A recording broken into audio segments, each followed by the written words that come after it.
네, 오늘 말씀 요한복음 13장입니다. 13장 4절부터 20절까지. 본문이 좀 긴데요. 우리 집중해서 같이 한 절씩 교독하도록 하겠습니다. 저녁 잡수시던 자리에서 일어나 겉옷을 벗고 수건을 가져다가 허리에 두르시고 이에 대야에 물을 떠서 제자들의 발을 씻으시고 그 두르신 수건으로 닦기를 시작하여 시몬 베드로에게 이르시니 베드로가 이르되 주여 주께서 내 발을 씻으시나이까. 예수께서 대답하여 이르시되 내가 하는 것을 내가 지금은 알지 못하나 이후에는 알리라. 베드로가 이르되 내 발을 절대로 씻지 못하시리이다. 예수께서 대답하시되 내가 너를 씻어주지 아니하면 네가 나와 상관이 없느니라. 시몬 베드로가 이르되 주여 내 발뿐 아니라 손과 머리도 씻어주옵소서. 예수께서 이르시되 이미 목욕한 자는 발밖에 씻을 필요가 없느니라. 온몸이 깨끗하니라. 너희가 깨끗하나 다는 아니니라 하시니 이는 자기를 팔 자가 누구인지 아시니라. 그러므로 다는 깨끗하다 아니하다 하시니라.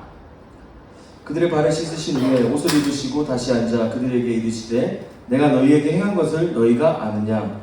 너희가 나를 선생이라 또는 주라 하니 너희 말이 옳도다. 내가 그러하다. 내가 주와 또는 선생이 되어 너희 발을 씻었으니 너희도 서로 발을 씻어주는 것이 옳으니라. 내가 너희에게 행한 것 같이 너희도 행하게 하려 하여 오늘 보였노라. 내가 진실로 진실로 너희에게 이르노니 종이 주인보다 크지 못하고 보냄을 받은 자가 보낸 자보다 크지 못하니 너희가 이것을 알고 행하면 복이 있으리라.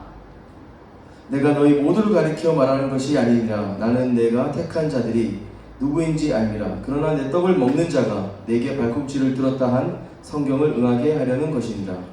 지금부터 일이 일어나기 전에 미리 너희에게 일러두면 일이 일어날 때에 내가 그인 줄 너희가 믿게 하려 함이로라. 같이 읽을게요. 내가 진실로 진실로 너희에게 이르노니 내가 보낸 자를 영접하는 자는 나를 영접하는 것이요 나를 영접하는 자는 나를 보내신 이를 영접하는 것이니라. 아멘. 오늘 우리에게 주시는 하나님의 말씀입니다. 자리에 앉으셔도 좋습니다. 이제 외식을 자주 못 하잖아요. 근데 이제 월요일 날 이게 모스 MOE 어포스트로피 S라고 하는 타코집이었는데 모스 이제 들어가면 웰컴 투 모스 이랬거든요. 근데 이게 M자로 시작하니까 그게 라임이 맞아서 그랬는지 월요일 날만 되면 모스가 할인을 엄청 했었어요. 그래서 타코랑 그다음에 그 칩스랑 음료까지 세트를 해서 기억에 6.99였던 것 같은데 그럼 엄청 싼 거 같거든요. 그때 이제 우리 가족들이 같이 갔어요. 그래서 애들은 우리 주한이하고 고은이는 타코가 엄청 특별한 음식인 줄 알아요. 그래서 한국에서도 그 비슷한 맛을 찾다가 이제 그 쿠차라 너무 막 말했잖아요. 그 가게를 비슷한 맛이다. 그래서 이제 가는데 생일 때 뭐 먹을래 그러면 얘들은 쿠차라 아니면 갈비. 그래서 얘들한테는 특별한 외식하는 날에 먹는 음식이 타코 이걸로 이제 바뀐 거죠. 애들한테는 사실은 푸드트럭에서 그냥 막 편하게 먹는 거잖아요. LA나 서부에 가면 1달러거든요. 그 하나가 $1 타코 이런 것만 먹고 그러는데 우리 가족한테는 이 타코는 그냥 식사는 아닌 거죠. 그냥 패스트푸드나 뭐 그런 푸드트럭에서 먹는 그런 게 아니었던 거예요.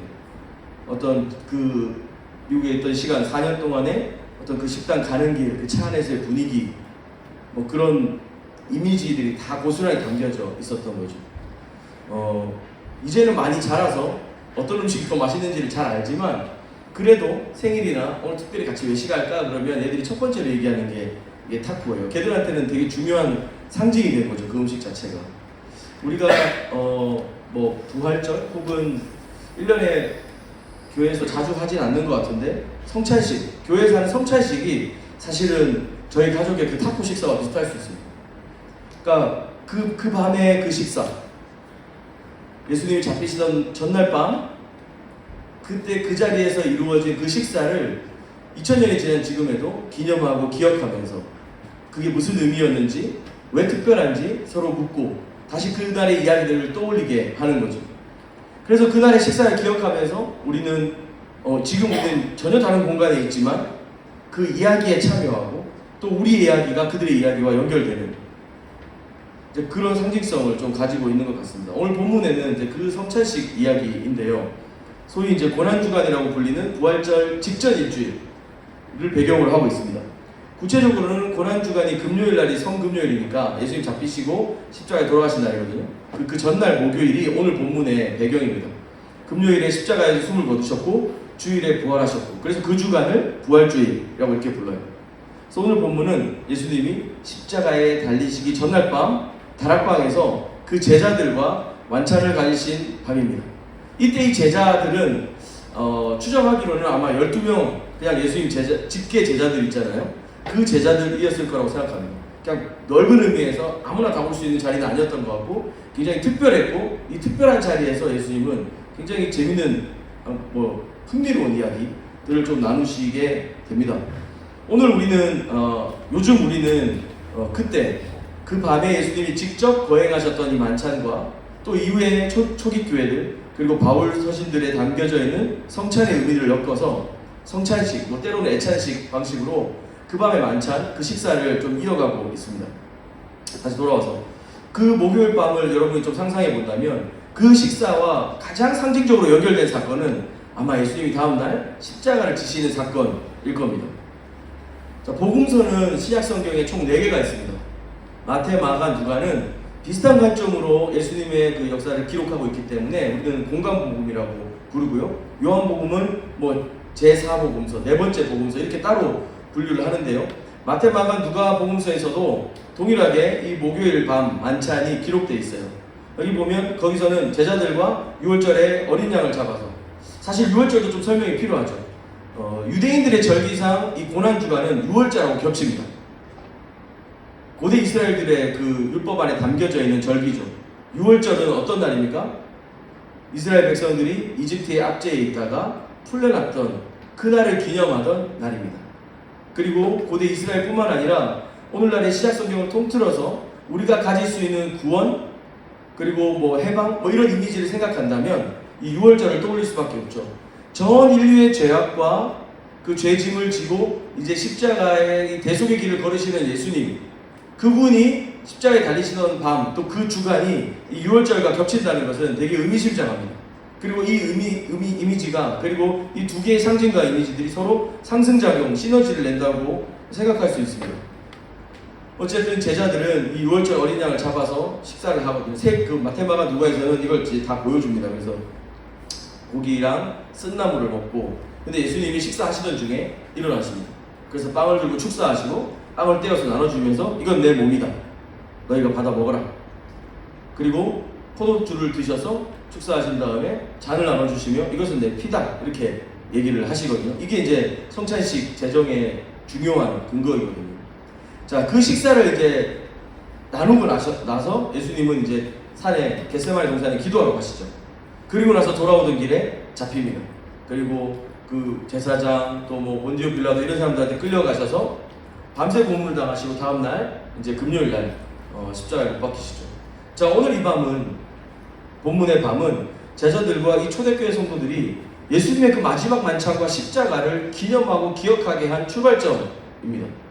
빵과 포도주를 마시면서 이것을 가지고 예수님의 몸과 피를 나누어 마신다라고 그들은 믿었고, 그들 안에 주님이 계시고 그로 인해 그들이 그리스도인이 되었다라고 하는 것을 서로에게 선언했던 아주 중요한 자리였던 겁니다.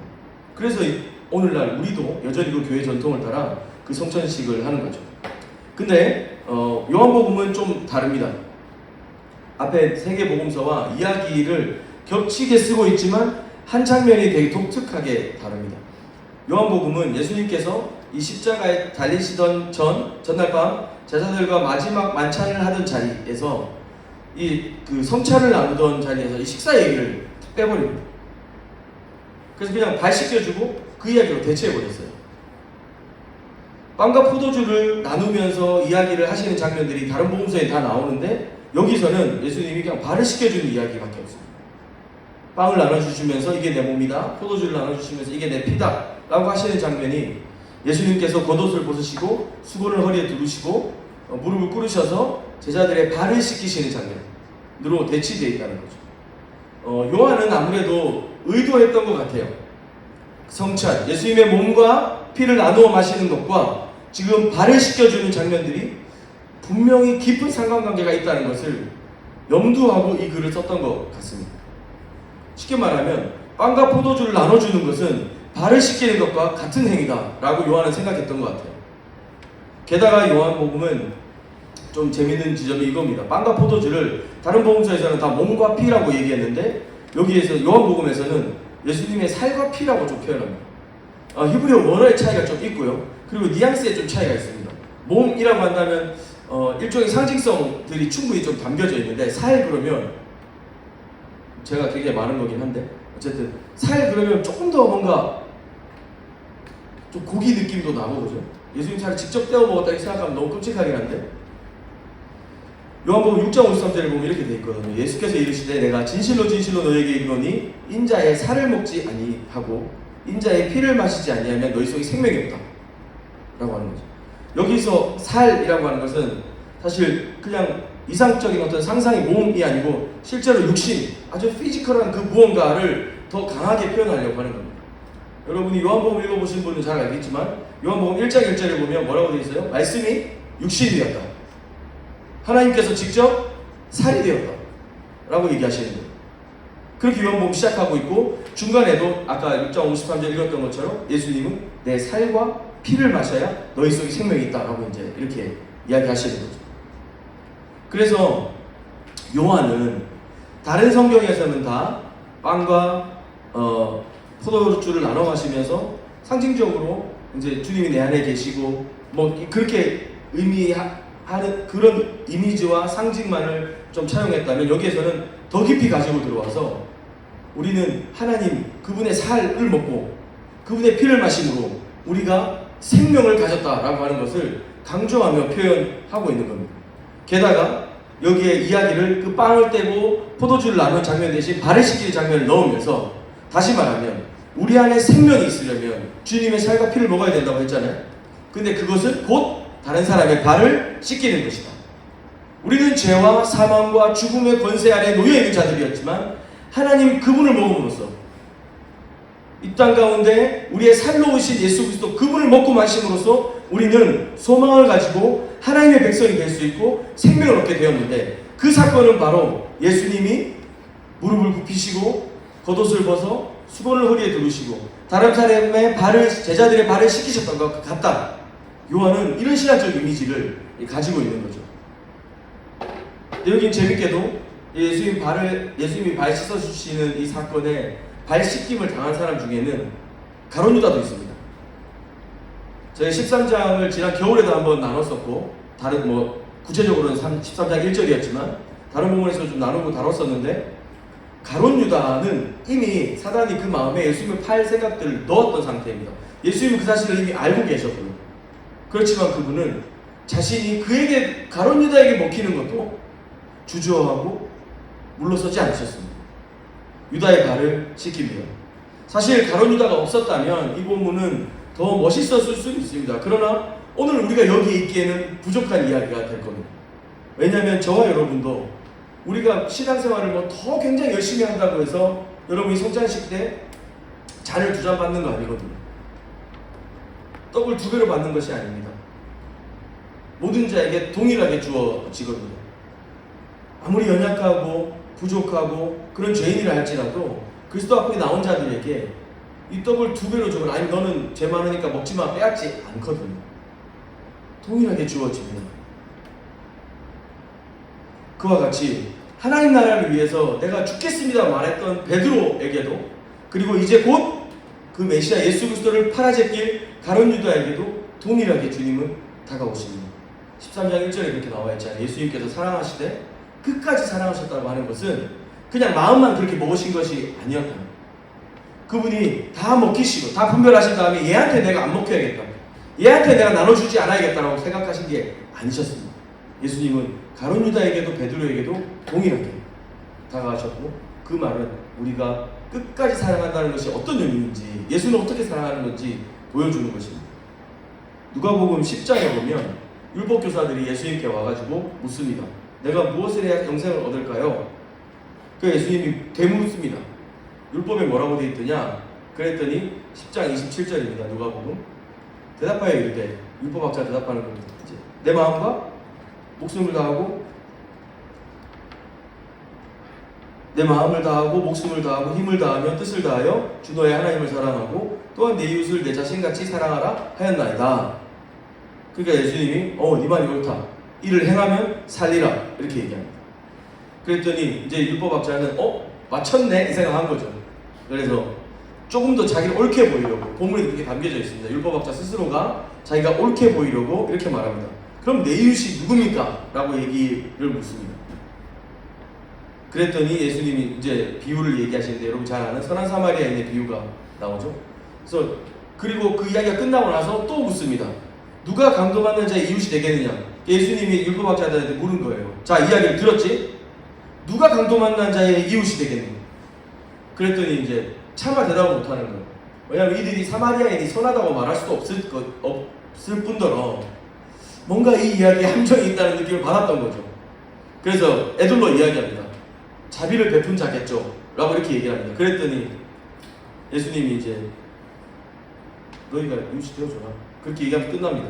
각자 머릿속에 그리고 여러분 마음속에 이웃, 친구, 여러분이 다가갈 수 있고 사랑할 수 있고 여러분이 손해볼 수 있고 돌볼 수 있는 바운더리들이 조금씩 있을 겁니다.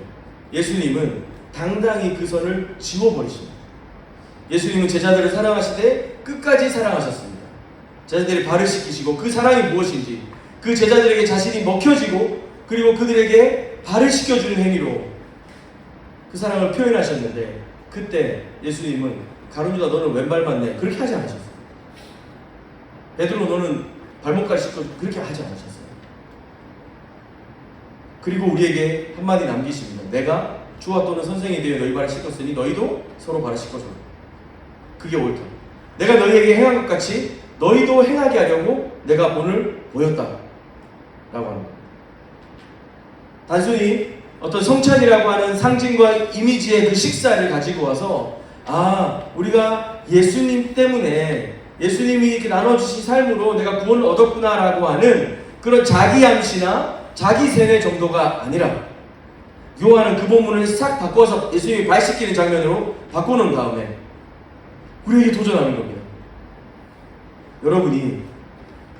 여러분이 가룟유다든 베드로든 누구든 그들에게 다가가 몸을 구부려 그들의 발을 씻기기를 원한다면 여러분은 예수님을 닮은 겁니다. 예수님께서 우리에게 행한 것처럼 여러분이 행하는 겁니다. 적절한 거리와 어떤 사회적 간격들을 유지할 수 있는 요즘 시대이지만 그럼에도 불구하고 우리는 미워하는 사람들이 있기 마련입니다. 그리고 불편한 사람들이 있을 수밖에 없고 때로는 노력했지만 여러분이 거절당함으로써 그 사람을 미워할 수밖에 없는 그런 상황들이 생기기도 할 겁니다. 그러나 오늘 이 예수님의 그 무릎 꿇으심 그리고 이분의 발을 씻기심을 우리가 들여다보며 예수님이 행하신 것 같이 우리가 행하고자 한다면 우리가 미워하거나 배제하거나 소외시키거나 다른 사람들을 거절하거나 그렇게 할 수 있는 우리의 모든 가능성과 시도들을 주님은 꺾어버리시는 겁니다. 단 하나의 명령만 남는 거죠. 내가 행한 것 같이 너희도 행하라 라고. 먼저 설명했던 마태, 마가, 누가 이 공간복음에서 나왔던 이 성찬식 목요일 저녁밤의 이야기는 예수님 십자가 이야기와 넘어가면서 이 예수님의 십자가 사건을 기억하며 우리가 빵과 포도주를 나누고 그것을 더 기념하고 기억하자라고 하는데 강조점이 있다면 오늘 요한복음의 강조점은 그 십자가를 기억하는 것뿐만 아니라 십자가를 져야 한다고 하는 것에 방점을 두고 있습니다. 예수님의 십자가를 기억하는 것에 머무르지 않고 주님 나를 구원해 주셔서 감사합니다. 어떻게 그 아픈 십자가에 매달려 계셨어요? 그렇게 고백하고 노래할 뿐만 아니라 이제 내가 예수님 당신이 그렇게 하셨던 것처럼 수건을 두르고 물의 대야를 떠서 다른 사람들의 발을 씻겨주겠습니다. 2000년 전 그 어느 날 밤 예수님이 제자들과 식사를 나누시고 발을 씻기시며 십자가를 지셔야 했던 그 밤에 그분이 보이셨던 이야기들은 단순히 모든 인류의 형이상학적 죄를 해결하는 방식으로 끝난 것이 아니라 2000년이 지난 지금 더 이상 우리는 6월절에 양고기를 잡아먹거나 순고기를 먹거나 두릅 없는 빵을 먹거나 그렇게 하진 않지만 이 본문을 읽고 이 이야기를 들여다보면서 오늘 지금 여기에 우리의 삶의 자세, 우리의 시선, 우리가 예수님을 사랑한다는 것은 무엇인가, 우리의 신앙은 어떤 것인가, 기독교는 무엇인가, 교회는 무엇인가에 대한 도전들을 받게 되는 겁니다.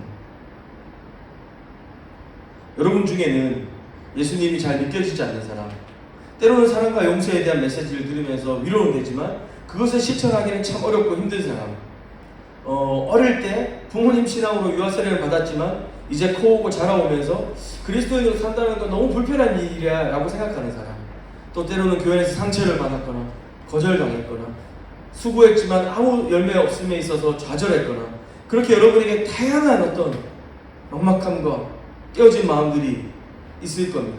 저와 여러분같이 그런 연약한 자들에게도 주님은 야 너 일어나서 빨리 뭐 좀 해봐 그렇게 하지 않으시고 조용히 몸을 구부리셔서 우리 발을 씻기셨습니다. 그리고 우리도 그분을 먹고 마심으로 우리 안에 생명이 있다는 주님의 선언을 들을 수가 있는 것이죠. 사실은 이처럼 보편적이고 이처럼 아름다운 사랑의 고백은 없다고 생각이 됩니다.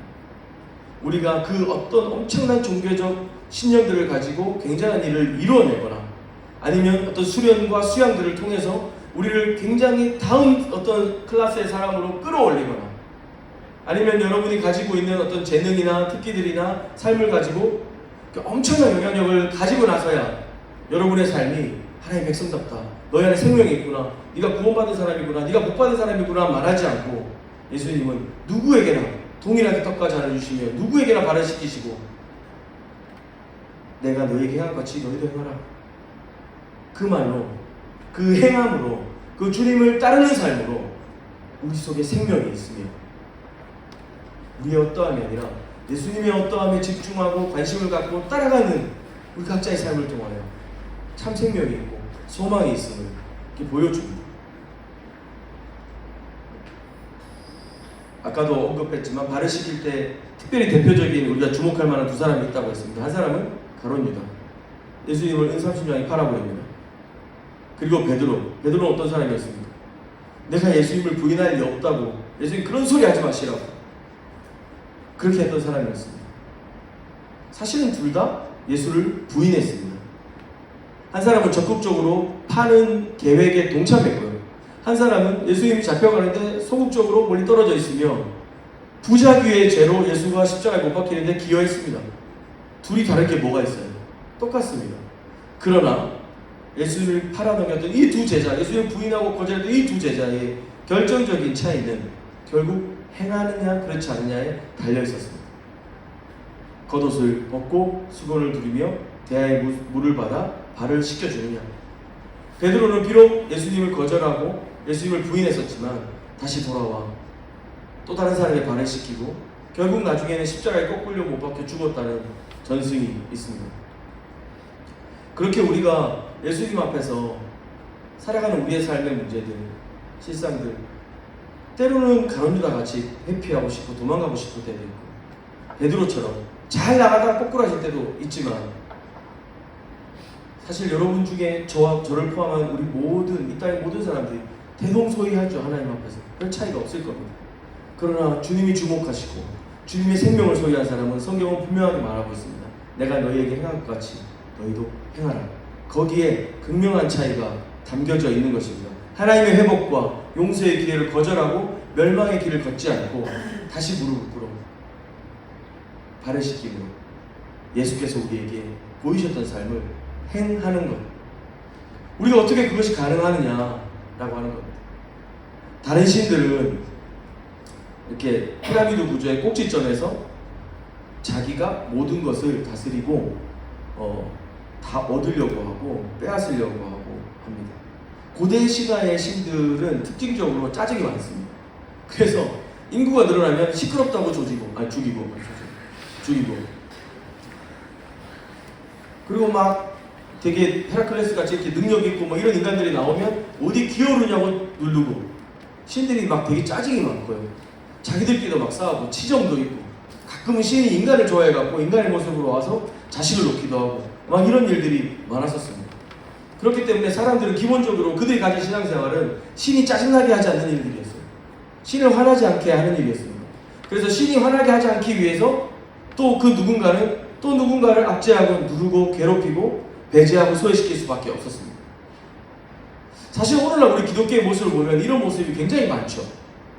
하나님 이름도 싫어하셔라고 해서 그런 명의를 가지고 교회가 대놓고 배제하고 미워하는 일에 앞장서기도 합니다. 하나님은 사랑이십니다라고 얘기한 다음에 하나님 이건 죄라고 미워하십니다 정해놓고 쫓아다니면서 괴롭히는 사람들이 많습니다. 우리가 적극적으로 그렇게 하진 않더라도 우리 사회의 수많은 문제, 하나님께서 공의가 물같이 정의가 하수같이 흐르도록 해야 된다고 말씀하셨지만 굽어진 정의, 망가진 공의들 안에서도 나만 괜찮으면 나는 예수 믿고 은혜 받아서 그래도 어려운 세상 잘 살고 있어. 그러면 나는 괜찮으니까 그냥 그렇게 살아가는 사람들이 너무 많습니다. 그러다 보니 교회는 매력이 떨어지고 교인들의 매력은 땅에 떨어졌죠. 재미가 없습니다. 아무도 손해보지 않습니다. 사실은 부자가 되고 복을 받으려면 이 시간에 교회 와서 헌금하고 앉아있는 것보다 자기개발 강의를 듣고 주식에 투자하는 것이 훨씬 빠르다는 것을 모든 사람이 알고 있기 때문에 그렇습니다. 세상을 다스리고 세상을 통치하고 있는 우상과 세상의 신들은 고대시대와 마찬가지로 여전히 그렇게 사람들을 올가매고 있죠. 우리가 믿는 하나님도 마치 그런 것처럼 우리가 대하고 있지만 오늘 성경이 말하는 하나님은 어떤 분이시냐면 이 땅에 오셔서 우리와 같이 육체를 입으시고 그 살과 피를 찢으시며 우리에게 희생당하시고 죽으시는 분이십니다. 우리의 죄를 해결하시고 이 땅의 모든 죄를 해결하시기 위해서 우리를 위해서 죄인들에게 피조물에게 붙잡혀서 십자가에 못 박히시는 분이 우리 하나님이십니다. 그것을 보고 누구도 매력적으로 느끼지 않았고 누구는 거리끼는 것이고 누구는 부정한 것이고 누구는 정말 비참한 것이라고 평화하였지만 그렇게 인간에게 먹히셨던 하나님은 그 자신의 살과 피를 우리에게 나눠주심으로 우리로 참 생명을 얻게 하셨습니다. 직접 겉옷을 벗고 무릎을 굽히고 수건을 허리에 두릅니다. 이거는 그 노예들이 하는 일이었어요. 가장 하급 노예들이 하는 일이었습니다. 그런데 직접 예수께서 그 자리에 그런 모습을 보이십니다. 대야에 물을 받아서 우리의 발을 씻겨주시는 분, 그분이 하나님이시기 때문에 우리는 그 세상의 우상의 모습들과 세상의 질서와 세상의 사랑의 방법, 성공의 공식들을 따라가지 않아도 됩니다.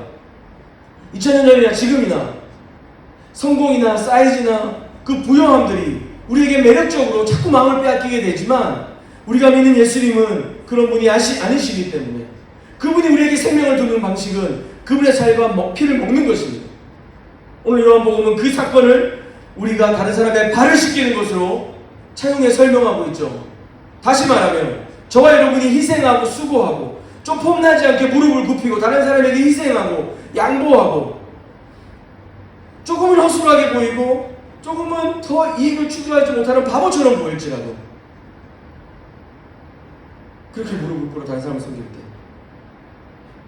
그때 우리는 예수님이 행하신 것처럼 행하는 사람들이 되는 겁니다. 빵과 포도주가 되어 세상 사람들에게 먹히는 존재가 되는 것입니다. 이중적인 의미를 좀 생각해 봤으니까 우리가 이 성찬식 먹잖아요. 먹고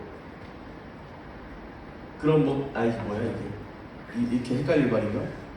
그러니까 딱 빵과 포도주를 받아 먹으며 우리도 또한 다른 사람들에게 그 살과 피, 빵과 잔을 나눠주는 사람이 되어서 다른 사람들에게 먹히는 존재가 되고 그 꿈을 통해 우리는 이 세상에 예수의 길, 생명의 길을 보여줄 수가 있는 겁니다.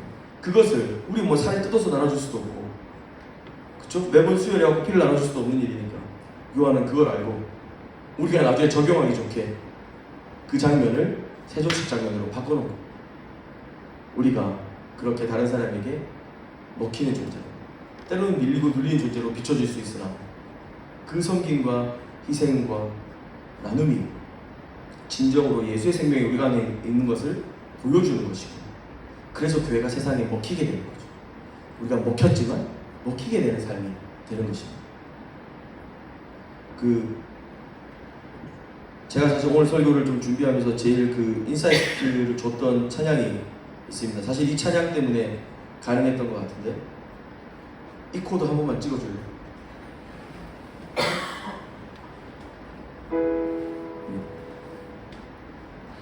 예수님, 내가 발에 신을 벗었습니다. 이젠 내게 주신 땅에 서겠습니다. 하늘에 이룬 주님 뜻을 마음에 먹고 역사 속에 마중 물로 흐르겠습니다. 예수님, 내가 나의 손을 들었습니다. 이젠 내게 주신 길을 걷겠습니다. 살과 피로써 베푼 뜻을 마음에 먹고 세상 속에 밥이 되어 먹히겠습니다. 살과 피로써 베푼 뜻을 마음에 먹고 세상 속에 밥이 되어 먹히겠습니다. 빵과 포도주 우리말로 하면 밥이잖아요. 우리가 예수님의 그 피와 살을 먹음으로 생명을 얻고 그분의 제자로 그분의 백성으로 그 하나님 백성답게 살아갈 수 있게 된 것처럼 우리도 또한 다른 사람들에게 또 밥이 되어서 이 섬김이라고 하는 그 먹힘을 통해 이 세상 가운데 참으로 그리스도 예수의 복음이 가치 있고 힘 있고 의미 있다는 것을 우리가 보여줄 수 있는 겁니다. 또한 많은 사람들이 신앙생활에 대한 고민을 합니다. 내가 뭔가 많이 알아야 되지 않을까? 내가 뭔가 저 사람보다 크게 기도하는 것도 연습해야 되지 않을까? 내가 어떤 집회를 또 많이 경험하고 어떤 프로그램과 훈련들을 이수하고 나서야 그때야 내가 좀 더 괜찮은 그리스도인이 되는 것이 아닌가라고 생각합니다. 그러다 보니 좀 더 큰 교회를 쫓아가기도 하고 유명한 목사님을 따라가기도 하고 그러면서 그 속에서 내가 그만한 신앙들을 가진 거라고 생각할 때도 있습니다. 그러나 여러분, 우리는 먹히는 삶이 되어야 합니다. 누군가에게 먹히고 그들을 섬기고 눈을 낮춰 그들의 발을 볼 수 있으면 우리는 세상에서 먹히는 그리스도인들이 될 수 있습니다. 그런 삶이 우리 가운데 가능하다는 것을 저와 여러분이 믿고 믿음으로 살아가면 좋겠습니다. 지난주에 그 예배를 마치고 여주에 그 잠깐 봉사활동을 다녀왔는데요. 한번 보여주실 수 있을까요? 영상은 좀 길어가지고 사진만 봐도 될 것 같습니다.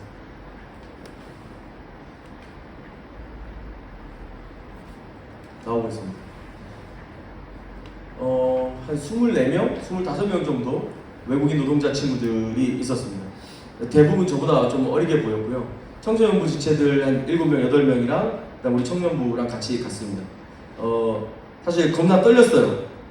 저는 이제 캄보디아 말, 라오스 말, 미얀마 말 못하는데 어떡하지 하면서 이렇게 갔는데 한국말을 공부하고 계신 한글 학교였습니다. 한국 교육을 하고 있었어요.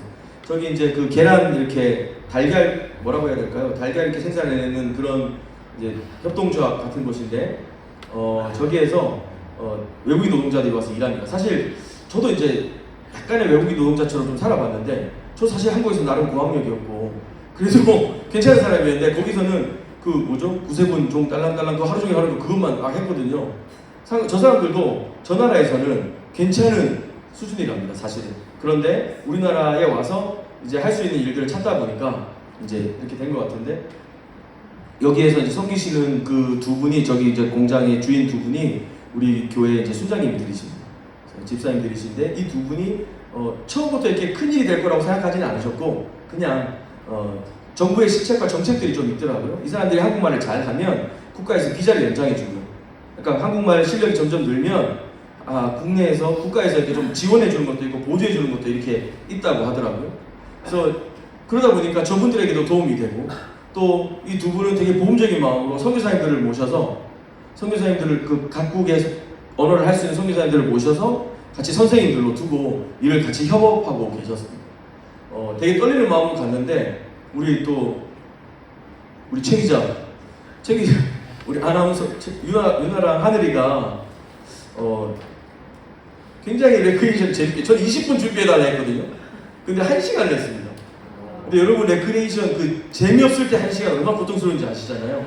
사실 처음에 초성 퀴즈 제가 카톡에 올렸는데 초성 퀴즈 해볼게요 그랬는데 거기 있는 모든 외국 사람들이 초성 퀴즈가 뭐지? 거기 선교사님들이 전부 다 초성이 뭔지 몰라요 막 그래가지고 초성 설명하는데 10분 걸렸어요.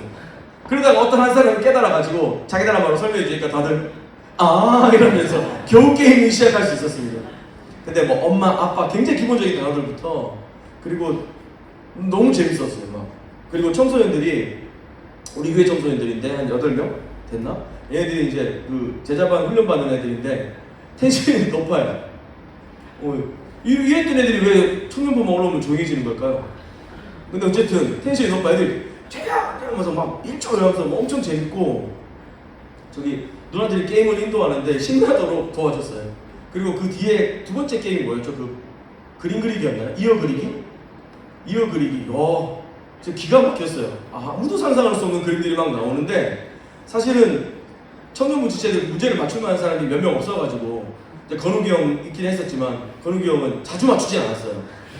일부러 양보를 많이 한 거죠. 자주 맞추지 않았어요. 근데 청소년부 애들은 막 아무거나 그림 나오면 미세먼지! 이러고 도대체 어디서 미세먼지를 상상한 거야? 막 너무, 그래서 1시간 동안 게임을 했어요. 원래는 20분 하고 식사 교제하면서 얘기하고 이렇게 나오려고 했는데 1시간 동안 게임을 하고 식사를 하는데, 식사도 일부러 이제 좀 간단하고 편하게 하시려고 이렇게 햄버거 이렇게 주문하셔가지고 같이 나눠서 먹는데 뭐랄까 되게 마음에 그 벅차오름과 감사들이 있었습니다. 늘 그렇지만 우리가 선기로 갔고 적지만 우리가 도움이 됐으면 좋겠다는 생각으로 갔었는데, 이 땅에 하나님께서 또 정말 준비된 그리스도인들과 너무 좋은 사람들을 통해서 주님의 일을 하고 계시는구나 라는 생각이 들었고, 그 고충희 순장님 부부의 이야기를 좀 들으면서 되게 감동도 많이 됐었어요. 갈 때 올 때 길 막힐 것 같아갖고 엄청 쫄아서 갔는데 갈 때 1시간도 안 걸리고 50 몇 분 걸렸고요. 돌아올 때도 1시간이 채 안 걸렸어요. 그래서 누가 이게 길 막힌다고 했었는지 잘 기억은 안 나는데, 어쨌든 그래서 되게 멀지 않는 거리였고, 갔다가 비도 막 좀 오고 했었는데 나중에는 하늘이 개이면서 노을도 보고, 그러면서 뭐랄까 의도치 않은 짧은 아울리치를 딱 하고 온 느낌이었어요. 친구들도 다시 또 왔으면 좋겠다 그러고 막 그런 시간들이었고요.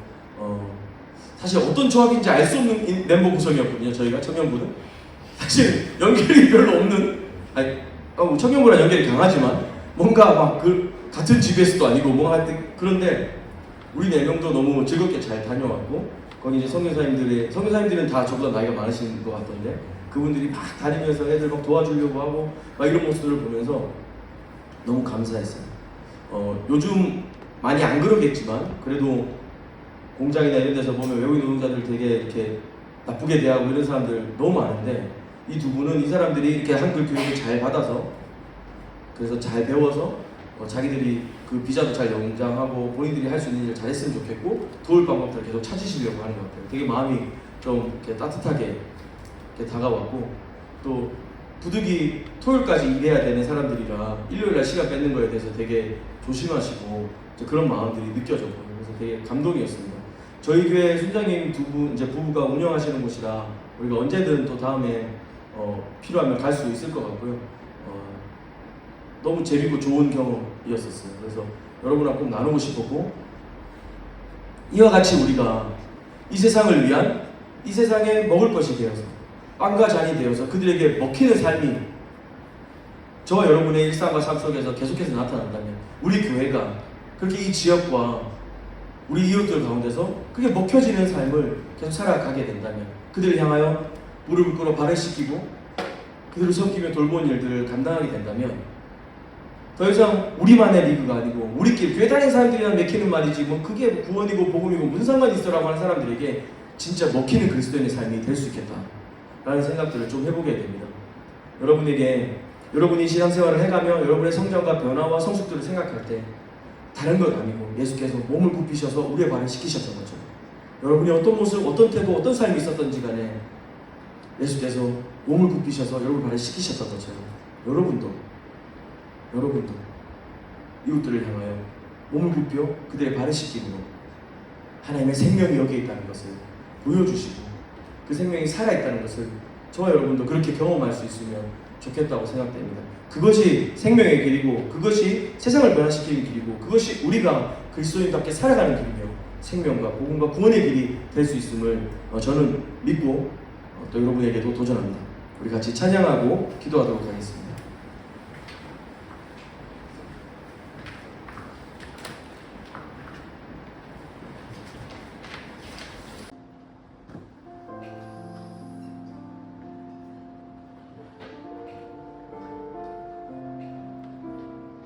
찬양합시다.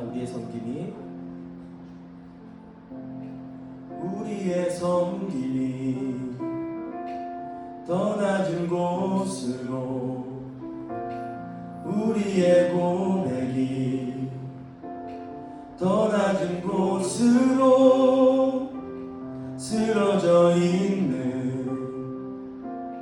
그들을 향해 당신이 그랬듯 더 낮은 곳으로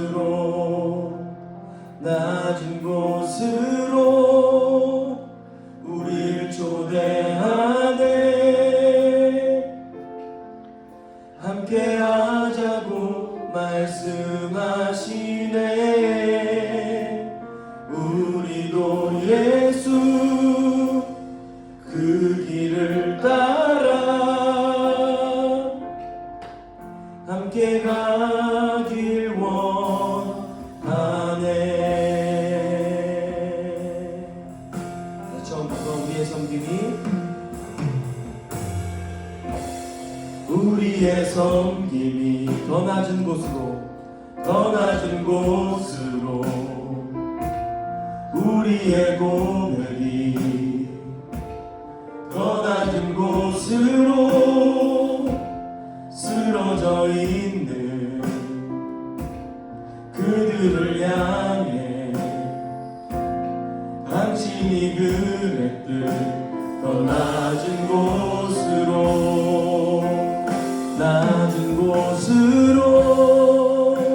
우릴 초대하네.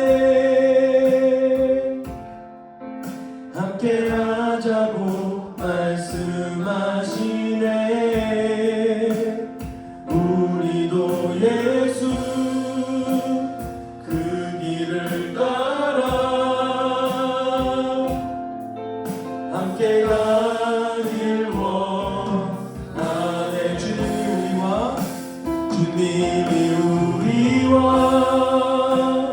함께 하시네. 십자가 피 흘린 예수의 손으로 모든 아픔을 위로하시네.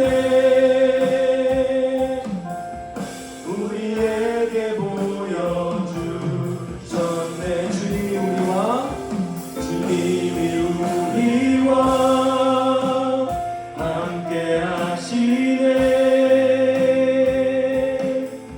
십자가 피 흘린 예수의 손으로 모든 아픔을 위로하시네. 우리에게 보여주셨 이것이 영원한 삶 이것이 영원한 삶 참 하나님과 그 아들 아는 삶 이것이 영원한 삶 이것이 영원한 삶 이것이 영원한 삶 내가 주 안에 주는 내 안에 이것이 영원한 삶 이것이 영원한 삶 이것이 영원한 삶 참 하나님과 그 아들 안에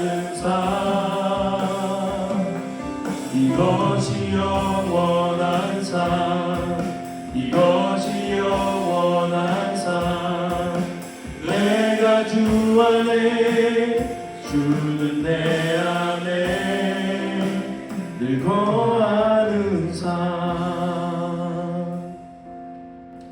우리 같이 한번 기도할 때요, 하나님, 우리가 이렇게 다른 사람의 발을 씻길 수 있도록 주님이 우리에게 보여주신 그 사랑에 더욱 깊이 젖어들고 싶습니다. 그렇게 기도하면 좋겠습니다.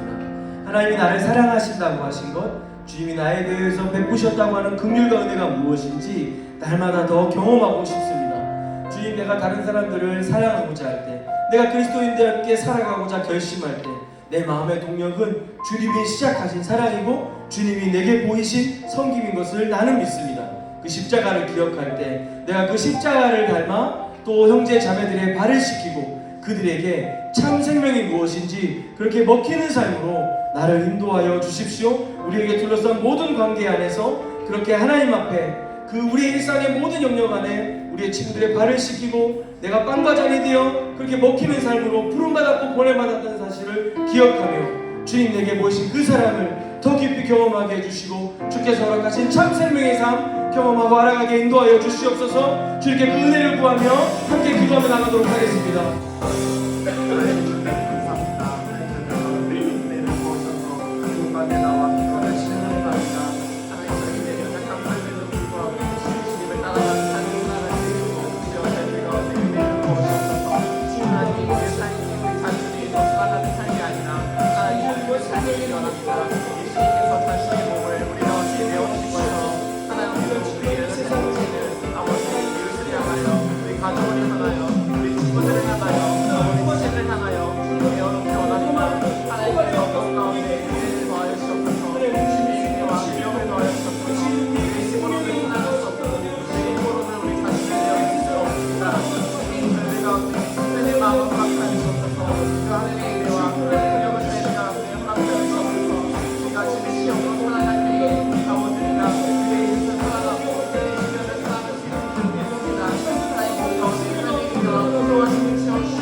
사랑의 주님, 지루하고 똑같고 뻔한 것 같은 세상의 이야기들 속에서 세상이 주는 그 부요함과 화려함과 아무리 먹고 마셔도 채워지지 않는 그 헛된 것들에 우리의 삶을 빼앗기지 않게 하여 주시옵소서.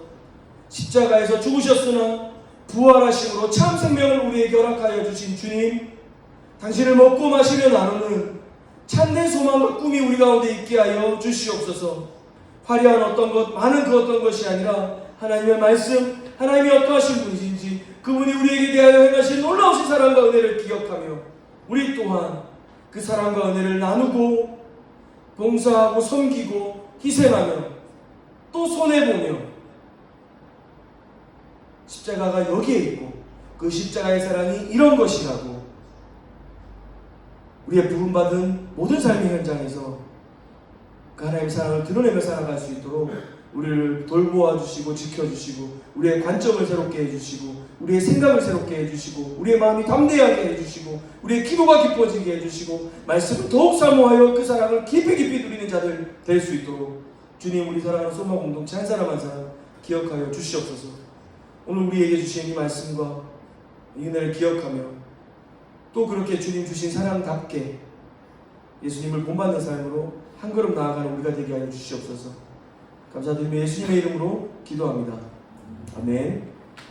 함께 자리에 일어나서 주님 주신 마음과 또 이 예배 은혜를 붙잡고 함께 결단의 찬양으로 나가도록 하겠습니다.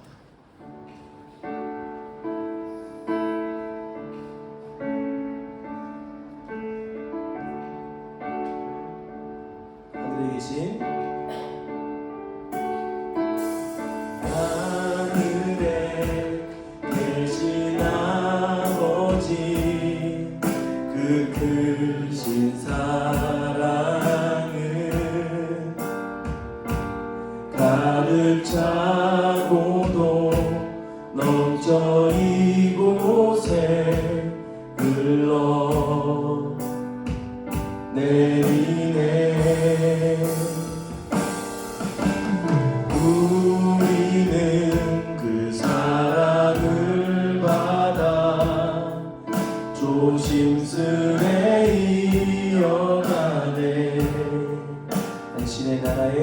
당신의 나라에 살아갈 이웃들을 위해 아버지의 사랑으로, 아버지의 사랑으로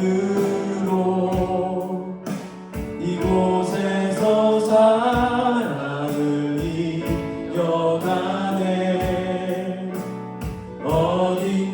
어딘가에서 부딪히고 또 다른 곳에서 넘어져도 아버지의 사랑으로,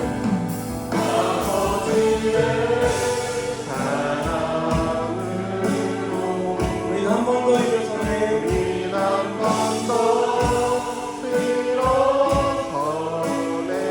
하늘의 마음이 닿을 수 있도록 그 사랑이 이곳에 온전히 들어가도록. 기도하겠습니다. 이제는 우리 주 예수 그리스도의 은혜와 다함이 없으신 하나님 아버지의 사랑과 성령께서 우리와 늘 동행하시고 위로하시고 온전케 하시는 그 교통하심이 예수님을 먹고 마심으로 참 생명을 누리며 그 예수님이 그 부르심과 그 무릎 꿇으심과 그 발을 씻기심을 닮아 그렇게 부름받은 모든 삶의 현장에서 예수님 제자답게 하나님의 백성답게 살아가기를 결단하는 이곳에 모인 사랑하는 소마 청년부 모든 형제자매들에게 이제부터 영원토록 항상 함께 있을지어다. 아멘.